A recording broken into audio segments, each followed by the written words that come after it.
Well, welcome back to the Dark Mods New Mappers Workshop. This is Springheel, and we are on lesson number 4. Today we're going to be looking at decorating the room that we made last lesson, including adding models and decorative props and lights.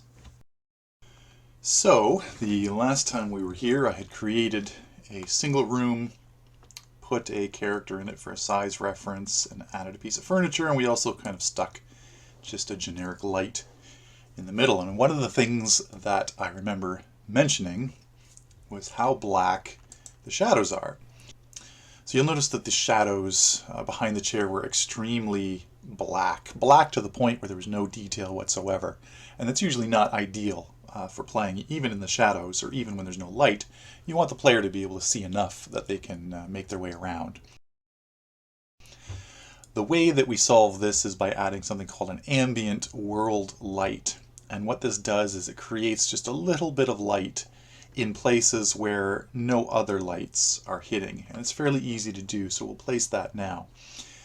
Just go inside the room that you've created, and you're going to right click and go down to create light. Now see that you've got the radius of the light here. This red box shows the edges of where the light hits. Right now it's a pretty small light, so we need to resize that. Make sure that the center of the light is somewhere down inside the room. You're on the resize tool, so you're going to left click outside. Now no blue dot here shows up to show you that you're resizing like it would with a brush, but if you left click and drag, you can stretch out the light. Left click under or above and click, and it will drag out the light. Drags it out in both directions so that the center doesn't move.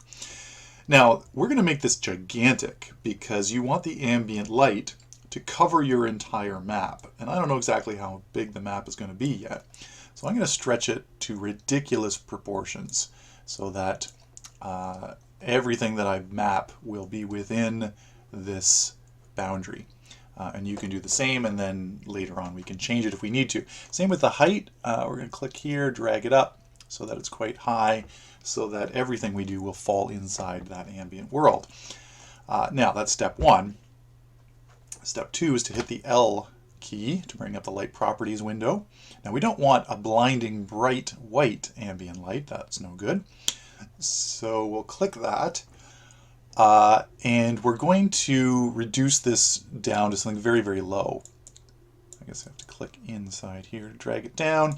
Now again, I've mentioned this before, but this light properties window is very different in this version of Dark Radiant than it was in previous versions. And I'm still iffy on what these values actually represent in the game. For example, a luminosity of 8. I don't exactly know what that means.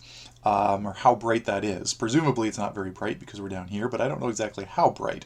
I used to know the exact numbers I would want, but the fields are different here, so I'm not quite sure how how the old values relate to these new fields. So we'll just leave this down here. We'll basically have to do it by trial and error. And usually this is an artistic decision now. Do you want it to be pure white, or do you want to have a certain color to it? Now, if this was an outdoor scene, I probably would select some kind of blue color to represent a bluish tinge of moonlight. You can decide. I think for now, it went back to pure white. I think for now I'm just going to set it to 10 and leave it pure white, and then we can play around with that if we need to later. Right now we just want to get the ambient world in there. So we're not quite done yet. So we've set the color, we've set the radius. Now we need to tell it what texture to use. Normally you will not have to play around with textures. We might get into that in the more advanced states, but it's important for this that you pick this one, ambient light info. And once you select that, you can then just exit this window. Then you need to go down to your window here and click on Entity if it's not already there. And we've got to change the name of the light. So we'll click on that field, and down here, instead of calling it Light 2, we're going to call it Ambient _ World. And that's changed the name. And so now the engine will know to look for a light called that to decide on that value. Okay, so our ambient light now is there. Now, the next thing we're going to do is take a look at the ceiling here. Now, last time we just slapped a brush. In fact, I don't think we even added a brush. No, this is our ceiling geometry. And usually you don't want the visible facade, the thing that the player sees, to be ceiling geometry. And so what I'm going to do is take this as the ceiling geometry, and I'm going to move it up.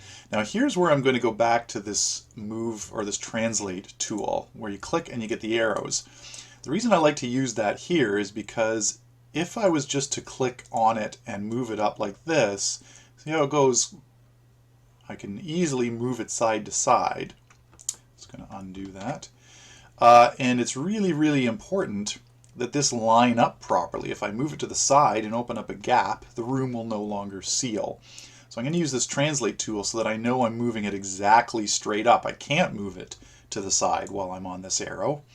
So I'm going to move it up to about there. And then I've obviously got a gap now to the void, so I can't leave it like that. I need to move the brushes or resize the brushes along here too. But they're a little hard to see at the moment, so I'm going to go up to Filter, and I'm going to filter all entities so that all I can see are brushes. So there's my wall brushes. Now I'm going to hold down Shift and left click each one. Hold down Shift to select, and you can select more than one thing. So you can hold down Shift and select multiple things. It's actually quicker. I'm not used to this because I only recently discovered this selection method. But if you hold down Shift in one of these views and click with the left mouse and drag, and then let go, it'll select anything that box that you just drew touched. So it touched all 4 brushes, so selected them all at once. It's an easier way to do it. So I've got all of these selected. Now I don't want to move them, so I have to go back to my resize tool. So left click above. Oops, I right clicked, sorry, left click. And you'll see that the dots appear up at the top there. Now, the dots are also appearing on the sides of the brushes. I'm not sure why that is. But one useful thing to know is that if you hold down Shift, you can only resize in the direction, or at least resize the edges that have those blue dots. And that can be useful if you don't want to accidentally make a brush thicker or thinner. You only want to make it taller. So we're going to drag straight up here, and it's okay to overlap because the player will never see these brushes. Brushes that the player can see, if they overlap, that can create something called Z-fighting, where 2 planes of a brush occupy the same space, so they kind of fight back and forth and make this flickering effect. But since the player doesn't see any of these, it's all ceiling geometry, it's okay to overlap, and sometimes it can help you make sure there's no leak. So now we've made this box larger. There hopefully is no leaks because we were very careful and controlled in how we raised that up. So I'm going to turn the entity filter off so we can see everything again. Now we've got kind of an opening in our facade here. We can see all the way up to the ceiling geometry. I just realized this is the ceiling of the room and also ceiling geometry. We can see the world spawn, as brushes are sometimes referred to. And that's no good. We don't really want to see that. So we're going to add something on top here. Now this is something that you can do if you're using the mansion modules. So I'm going to go to prefabs. And in order to make the rooms higher and more impressive, I've created a couple modules that are horizontal spacers, so module interiors, and they're called ceiling. And what they are is basically something that goes around the top of the room. I'll show you one. It's a 4x3 room we created, wasn't it? I can't remember now. I hope that's it. Yeah, there it is. So we can take this and we can put this over top of the room. Something kind of like that.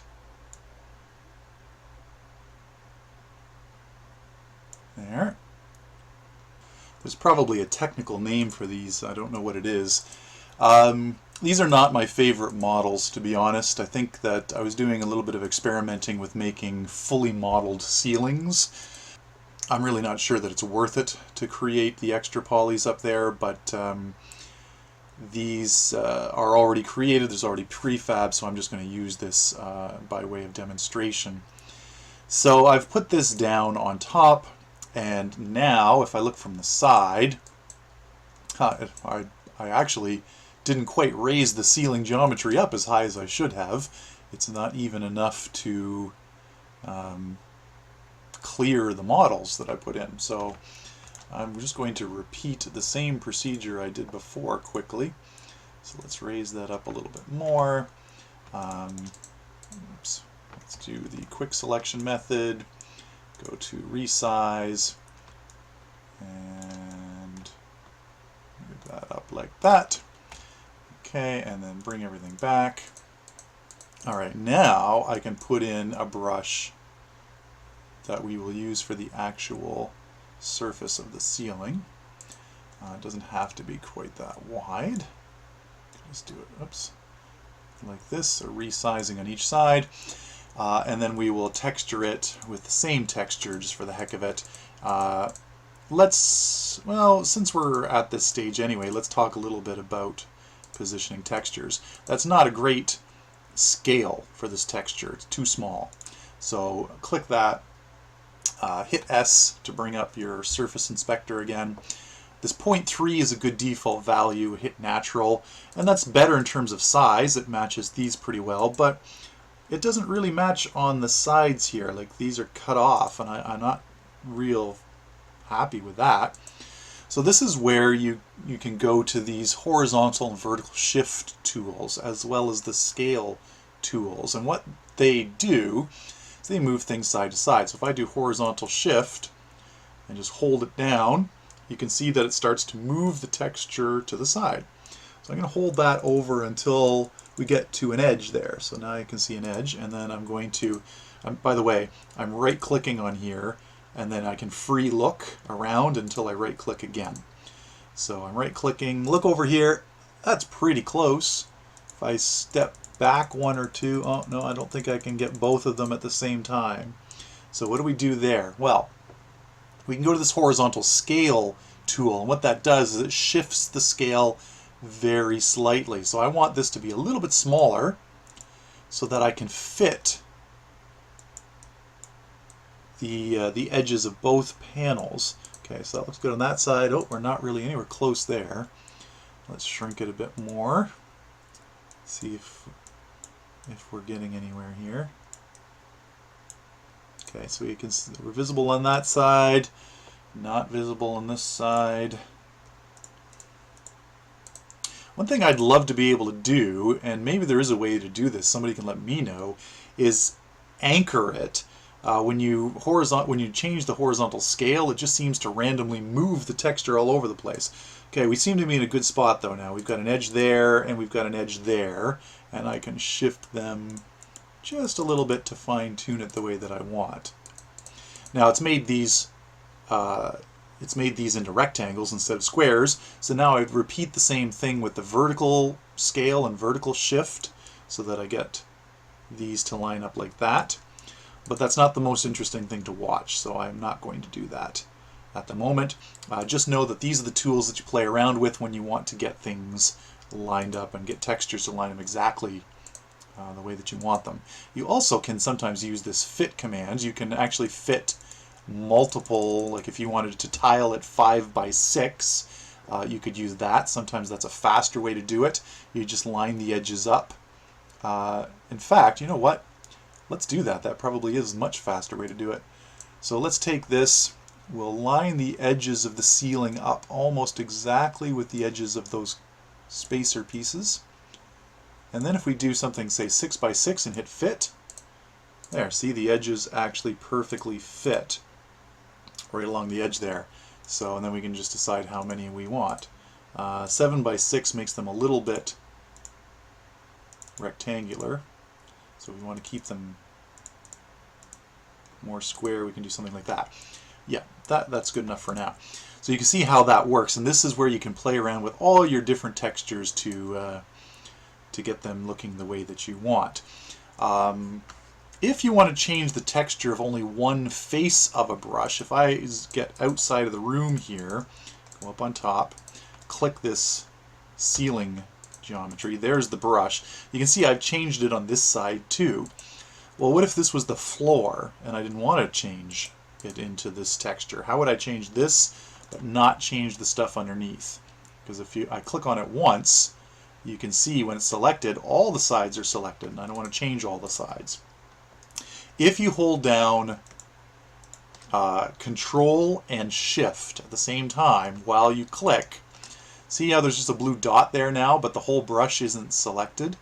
That means whatever I do is only going to affect that side of the brush. It's not going to change the other side. So I've just changed the top to that texture, but if I scoot down into the room and look up, you can see that it is still the texture that I selected down here.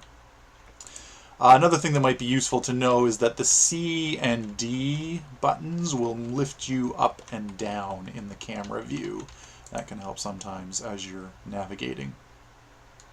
So the ceiling is in there. I didn't have to change it to put these in, but I thought it would be a good way just to show you a little bit about resizing the ceiling brushwork on the outside. We won't really know if we did it properly until it's time to demap, but hopefully we did. Alright, so I want to go back to the basic mapping procedure that we established last lesson, because repeating these 4 steps is how we're going to create the majority of the map. So you always begin by creating the visual boundaries, which usually is not brushes. It can be sometimes, but usually you're going to use models or prefabs or things like that. Then you're going to decorate the room so that it's the way that you want, and we're going to look at that as well. Add the ceiling brushwork, which we now know how to do. And then the last step, step 4, we haven't done yet, and that's about cutting out the entry and exit points. And then you continue to repeat those steps room by room. Sometimes you can do maybe step 1 and 2 for a few rooms before going to step 3 and sealing them, but you always have to seal the room before you can go into the dark mod and test them out.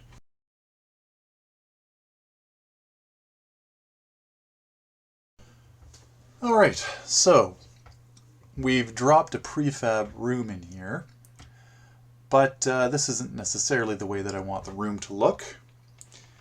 So the very first thing that I do when I'm working with these modules is decide on what kind of walls I want. So there are multiple different walls in the mansion set.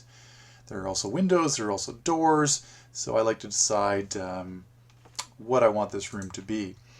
So I've decided, well, let's delete a few things here. Let's delete the chair. Let's delete this light that we put in. Oh wait, that's our ambient. We don't want to delete that one.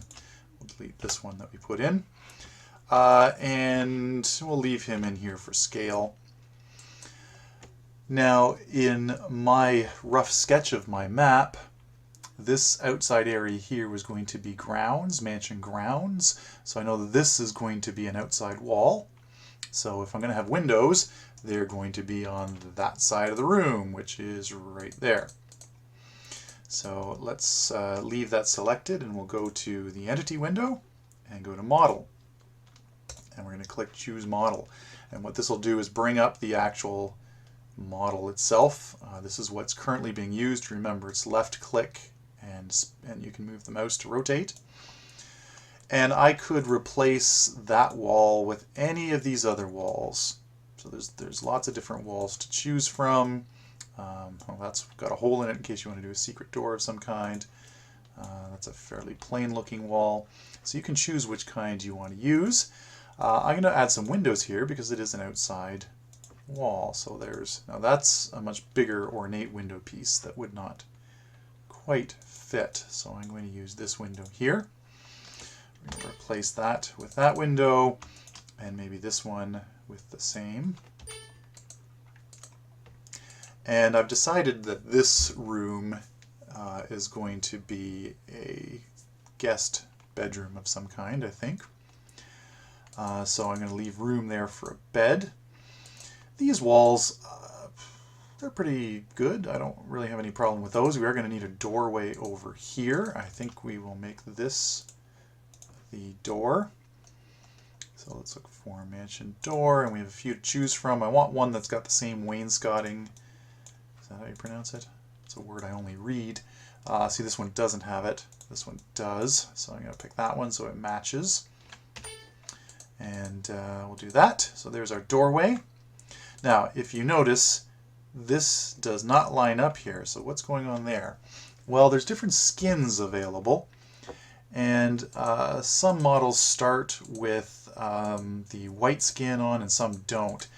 That was really poor planning on my part. I made these modules as I was building a map for the third mission of the campaign. And so I was really making them to fit that map. And some of the decisions I made that worked really well in the map did not make them so easy to use generically. So I kind of messed up there. But we can change that by using skins. Now when you have a model selected, you can just type skin in the top field and then anything you want in the bottom field, it doesn't matter.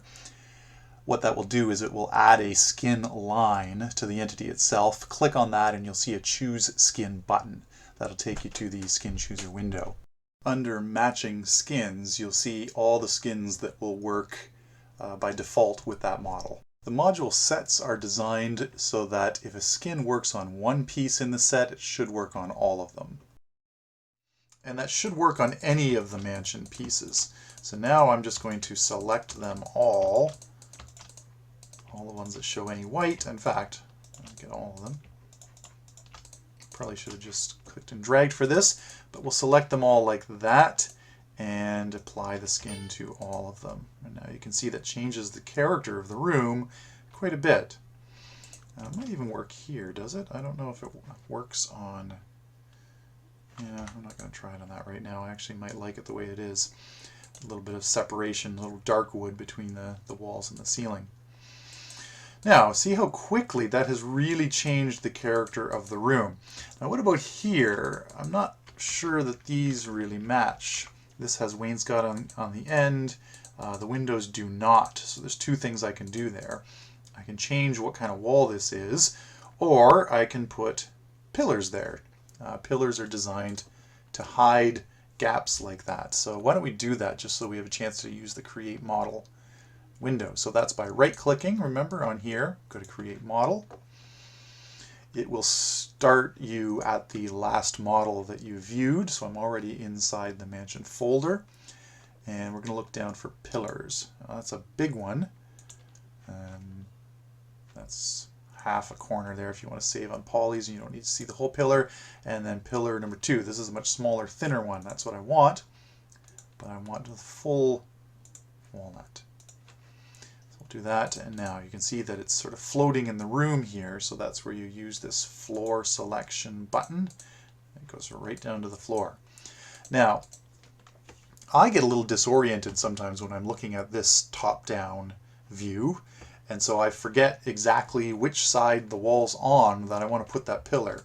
So this is a method I like to use. I select the wall where I know I want it to go, and then I do Control-Shift-H to hide everything else so that all I can see are the two pieces I'm dealing with. So deselect, go back to the pillar, and now I can move the pillar right into position, and I don't have to worry about anything else getting in the way.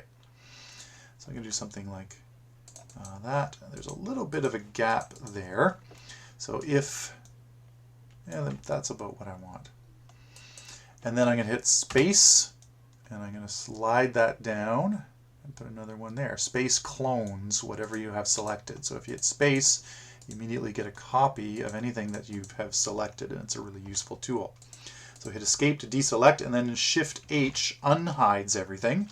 And you can see that our two pillars are placed there now in a way that hides that seam. That doesn't seem to occur anywhere else. The door lines up well. So that's pretty good for walls. So now our facade is more or less done. So let's move on to the next step, which is decorating.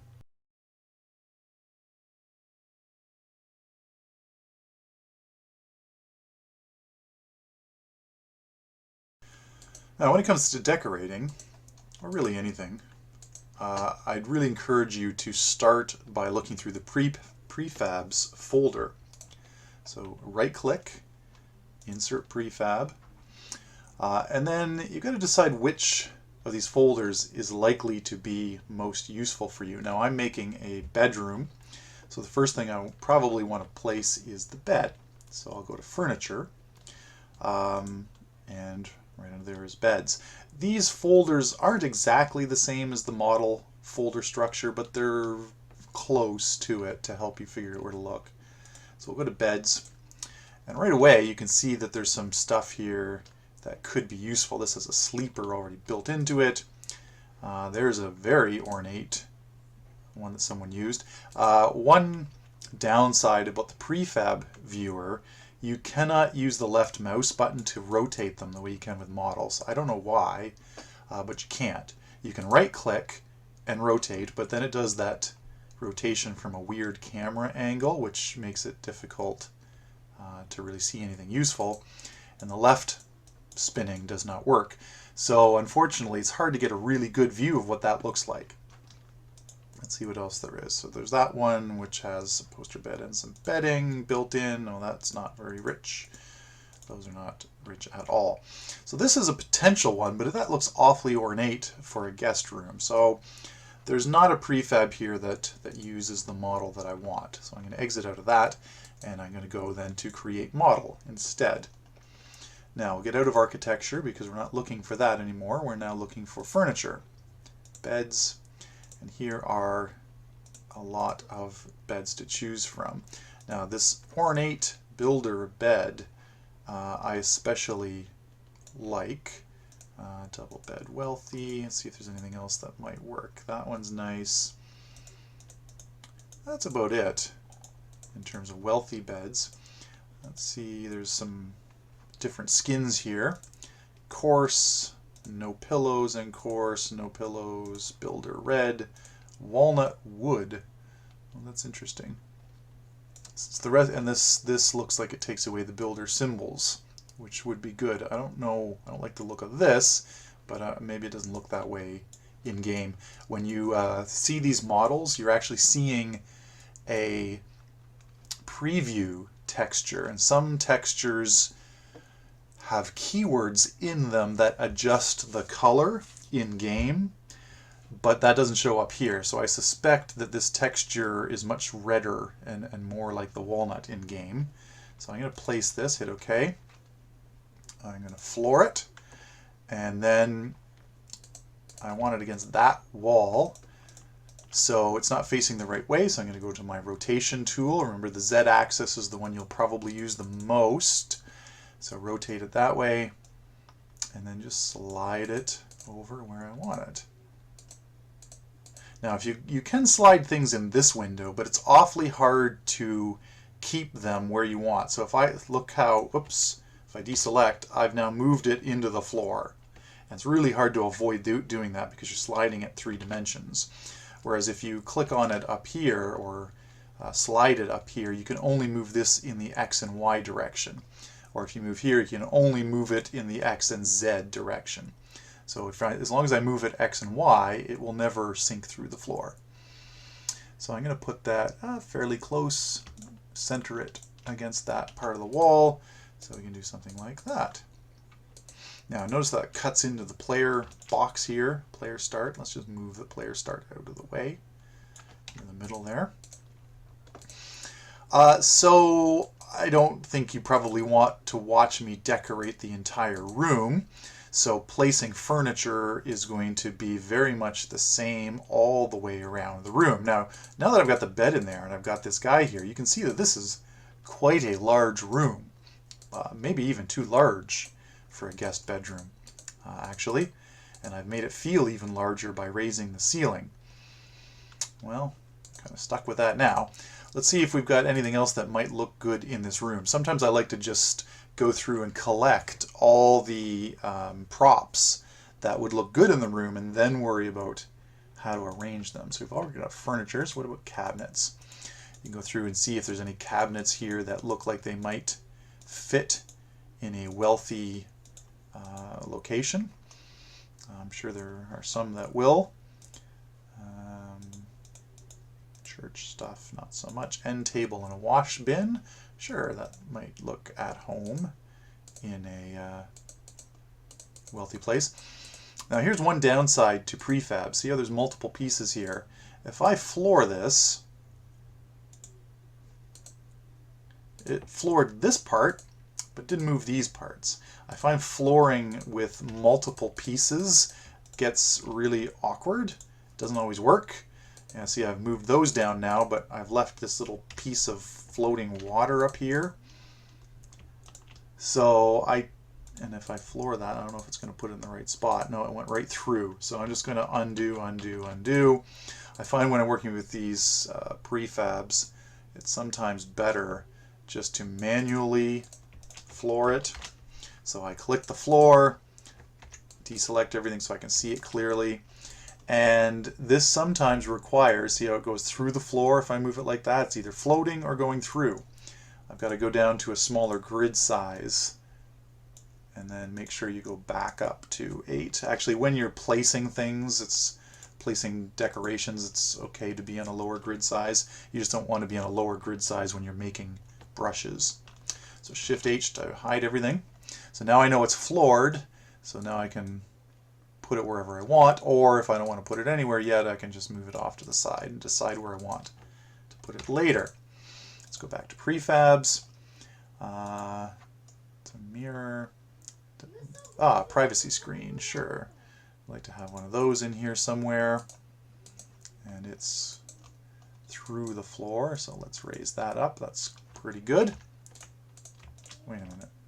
Oh no, it's near that's the bottom of the floor. That's why sometimes it's better to hide it. Just leave it like this. So again, we have to go down to a low grid size. There we go. We'll place that later.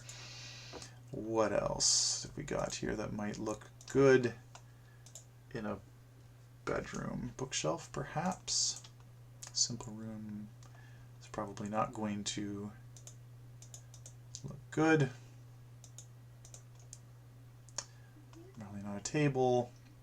Household accessories. Could maybe put some clothes somewhere.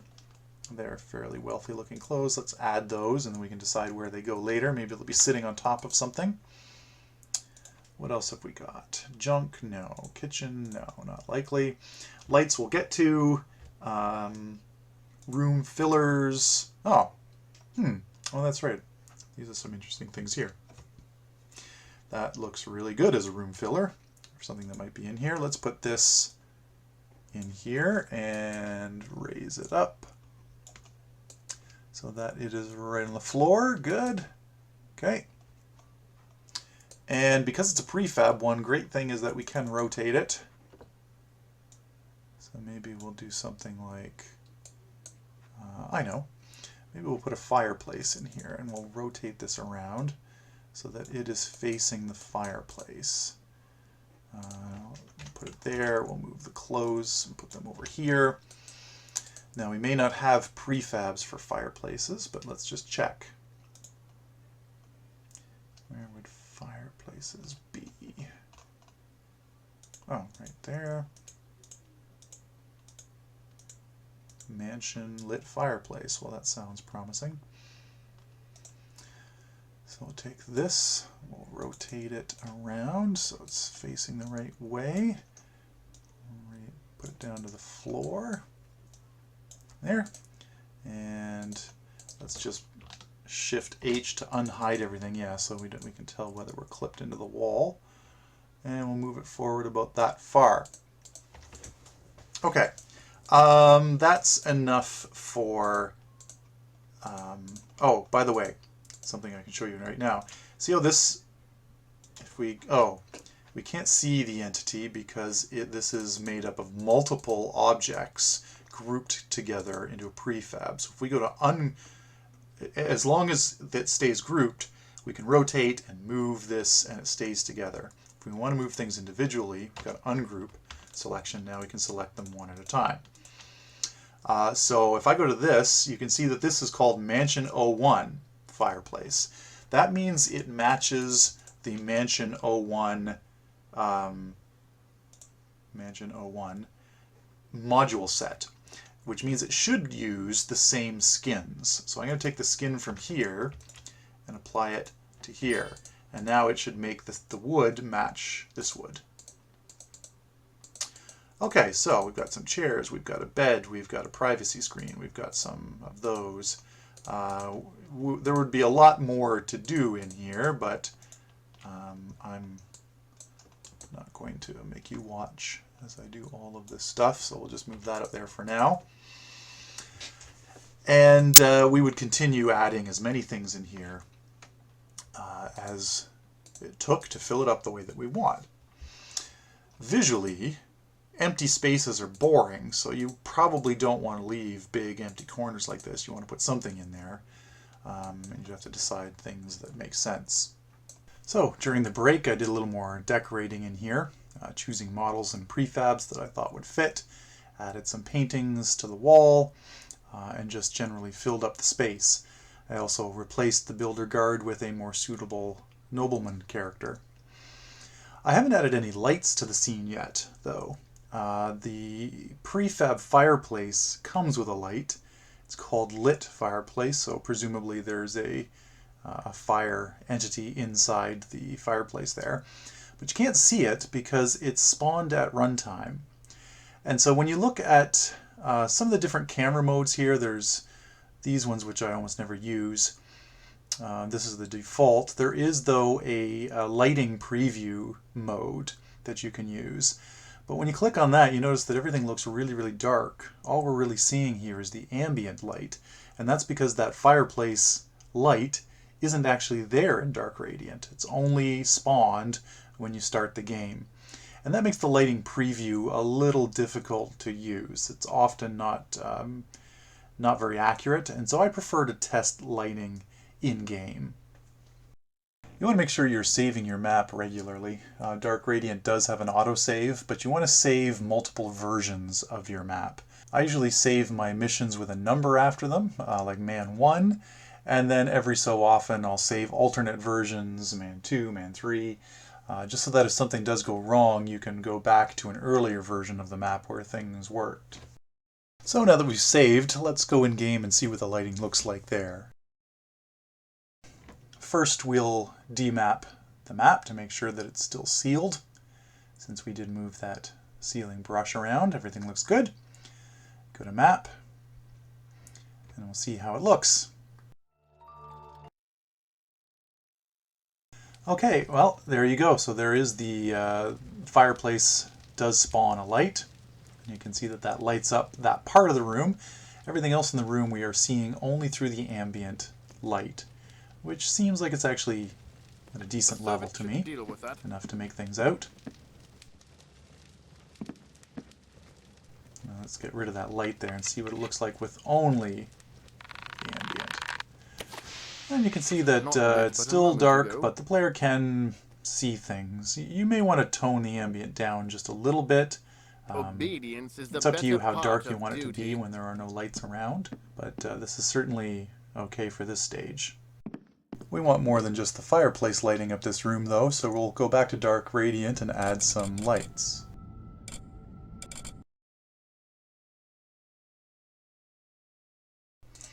Alright, we're back in the map here, and it's time to add some lights. Now there are, I think, 3 different ways to do lights. I'm going to show you the one that I think is the easiest, but it does give you the least amount of control over your individual lights. We're going to use pre-made light entities. The benefits are that you can just drop them straight into your map and position them the way that you want, and the entity pretty much does everything for you. The downsides are that you can't generally preview them in the lighting preview mode.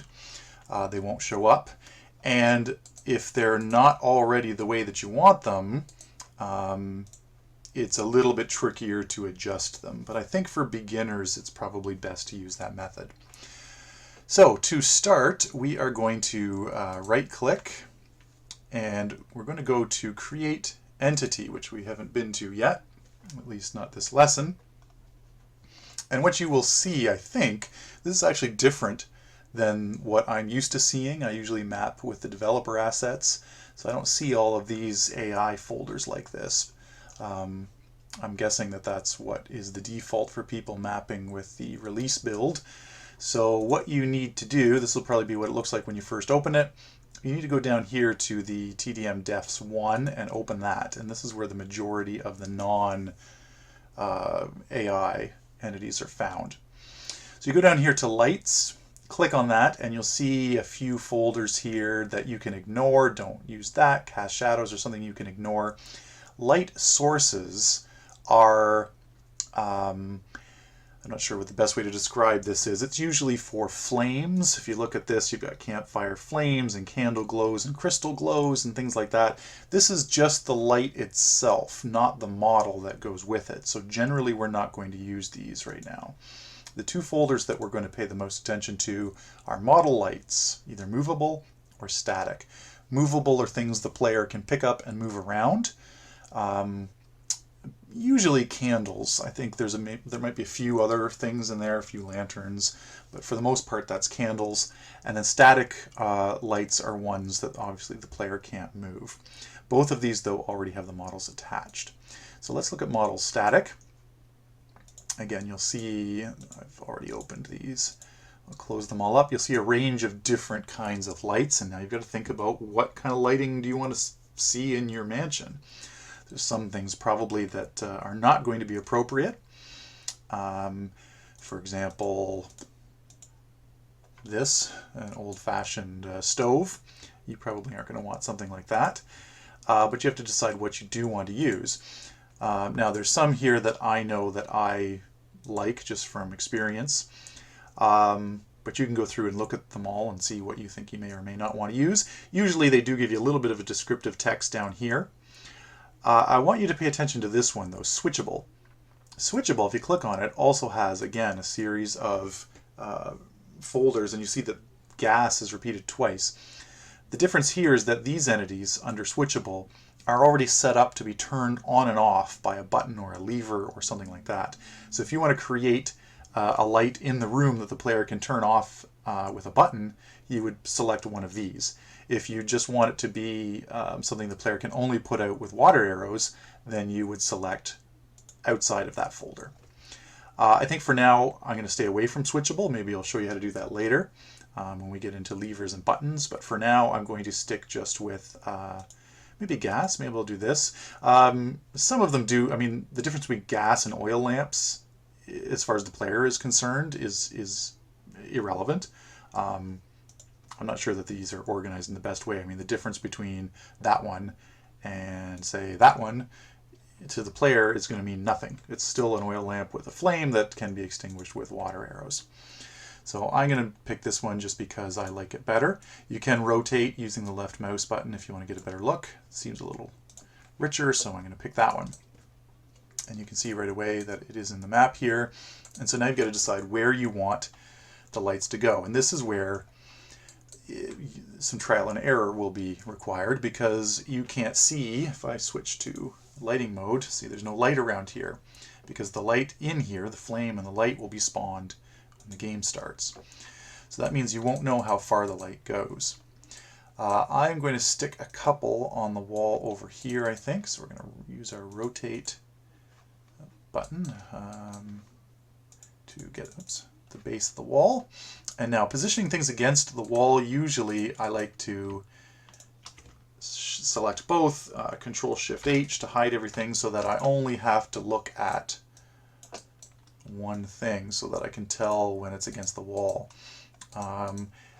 Sometimes I wish there was a horizontal floor button, but there isn't one that I'm aware of, so I usually have to position it a little bit visually. So if you zoom in, see how there's the solid lines here, but then these lines are dashed. Those dashed lines mean that they're actually inside the model. So what I like to do is get it up nice and close. From here, I can't really tell if there's a gap between the wall and the model, so I like to move it until I see that dashed line. So now I know for sure there's no gap, because some of the model is actually buried into the wall. You won't want too much buried into the wall, but just a little bit is enough to make sure that there's no gap, there's no space. And once you have one, this is a good time to switch to the translate tool and space to clone, and then you move it sideways and you know it's going to be exactly the same distance away from the wall if you move this over, say, here. Okay, and I can make sure it's in the center of the wall there. Okay, so I've got two lights on that side of the room. I've got my fireplace here, so maybe I won't position any lights on this side, but I will put a candle by the bed there. So here's, we'll right click, go to create entity, and here we'll go up to movable models and to candles. Now there's a lot of movable candles. These are movable candles that are just sitting there not on anything. There are a bunch that are in holders where you don't actually see the candle. It only shows you this, and then it spawns the candle when the game begins. It tells you a little bit about whether the candle is short or large or whatever. I'm going to pick one of those. I'll pick something that's, none of these look especially rich. So I will pick use skin chooser for alternate textures. It says right on there, because this doesn't look very rich for a mansion. I'm going to add that. Alright, and there's the candle there. Now I think, let's try flooring it. Oops. Where did it go? It went right through the model. Sometimes flooring moves the thing down to the next brush, not necessarily the next model. So I'm going to hide those. This is the same procedure I would use to line it up with the floor. Although I should mention, because this is a movable object, not a static object, this is something that the player can pick up, you don't actually have to position it exactly on the surface. And in fact, it's sometimes better if you don't. When the game starts, this object will automatically, any movable object, will automatically move straight down until it hits something. And so it'll move down until it hits this surface and stay there. So I don't actually have to position it properly. I can just let the engine do that when it starts. And that's not a bad idea, because if I move it down and I actually clip it, I mean, that's pretty obvious, but if I was on a smaller grid size and didn't notice that it was clipped, when the player or anything else hit this object, it would then fall right through the model. I'm sure if you've played a number of Dark Mod missions, you've probably noticed the occasional object that will fall through a surface, and that's why, because it starts out clipped. So to avoid starting it out clipping into the object, I'm going to make sure it's floating above, and it'll just fall right down. Now, we did want to change the skin here, because at the moment I'm not very happy with the kind of default old-looking metal there. So I'm going to type in skin and just gibberish down there, so that I can get this to choose skin, and then it shows a matching skin, and there are some other things. These are also pretty old stuff, but there should be a nice looking one. Copper. Copper is nice and wealthy looking, so we'll use that. And there we go. There's our candle in the corner there. So we've placed 3 lights now, and it's obviously it affects gameplay, your decision of how many lights to have and what the radius is. Ideally, you want a nice balance of light and shadow so the player can move around from one to the other. I'm now going to go into the game and see how this looks, because if I put on the lighting preview mode, it doesn't show any lights at all, because all of these are entities that spawn when the game begins. So let's go into the game and see how it looks. Okay, now, you don't always have to demap a map before you test it. Usually, if all you're adding is models or entities, demapping isn't necessary. It's only when you add new brushwork, for the most part, that you have to demap. So since I didn't add any new brushwork, I'm just going to say map. Go right in and test it. You'll know if you do have to demap it if when you start the game you see a little error at the top of your screen that says AAS32 or something to that effect, AAS100 or some number, out of date. And if that comes up, then you do have to demap. But for what we added, I don't. Okay, so there's our 2 lights. We can see the effect that they're having. Our candle over in the corner, that looks pretty good. like the way it casts shadows there. It's nice and moody. There's some areas in here that are in quite dark shadows still. This entire area in here is quite dark. This corner is quite dark, and we may not like that. I think that entire dark area is a little bit not only boring to look at, but easy for the player. When it comes to lighting, there's almost 4 different things you have to keep in mind. One is gameplay. And gameplay is all about where the player is going to hide and how they're going to transition from these pools of light into pools of shadow. And the fun part of stealth is being forced to look for those areas. If the room is too bright or too dark, it's not that fun for the player. There's a nice little fun shadow to hide in. So gameplay is a factor. Verisimilitude or realism is a factor. Does it make sense to have all of these lights in here and on? If this was an abandoned room, for example, if there was no one staying in this guest room, why would the fireplace be on and why would there be lights here? So that's a consideration as well. You also have to concern yourself with aesthetics. What looks good? For example, this chair, the shadows there do not look good under that light. I might wind up moving the chair a little bit because I'm not happy with the shadows there. Not really even happy with the way the light's hitting that wardrobe. So the aesthetic part of it is a factor. And then there's also performance. The more places lights overlap, and the more often they hit an object, Obedience is the the more better often part that of object duty. has to be run through the engine to calculate shadows and things like that, and that can slow down performance. So you don't want to have too many lights hitting any one thing. I think we're okay here. These lights might overlap a little bit, but not too much. But it is a factor to consider. So there's a lot of balancing sometimes that has to go on between gameplay, aesthetics, verisimilitude, and performance. I know I said we'd get to a few other things this lesson, but I'm looking at the time and I think maybe we should stop it here. We've made quite a lot of progress going from a pretty barren room to a completely furnished room with lights. That should give you something to work on for now, and we'll save the part about outdoor areas and connecting different rooms together for the next lesson. So, once again, if you have any questions, be sure to post them in the forum. I'll be happy to answer them. And until next time, happy mapping.